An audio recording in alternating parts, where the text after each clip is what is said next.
The Sun Prairie School District's school board meeting heard many comments on a story making national headlines. A letter to the school bringing into focus allegations around a locker room shower incident. NBC 15's Colton Molesky attended the meeting where parents and guardians shared their concerns about what happened. Colton.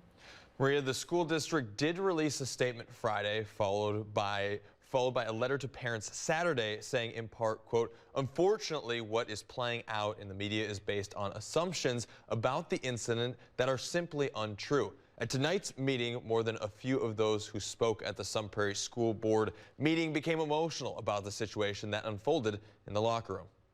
None of the parents were involved in anything with this. There was an incident that happened that involved children. If male genitalia was displayed in front of female students, this is an issue. Parents received a chance to voice their concerns and opinions at a Sun Prairie area school board meeting addressing an early March incident just recently receiving the spotlight. When I was in the Marine Corps, honor, courage, and commitment were our core values. If we failed at them, we got relieved of duty. Brad, you failed. According to Friday's letter to the district from the Wisconsin Institute for Law and Liberty, 4 women were in the locker room showers. A person came in and, according to the letter, said, "I'm trans, by the way," and undressed. When in the world would it ever be permissible for someone with male body parts to shower and walk into a shower with 14-year-old girls?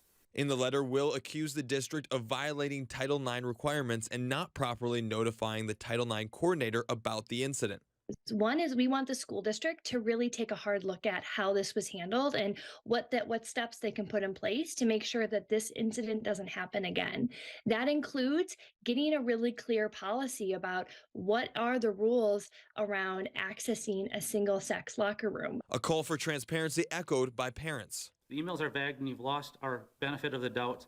The school board, however, did not engage public comment Monday night, saying the allegations were not on the agenda. Who the hell decided to spend this money to design a school that doesn't have a space for all people?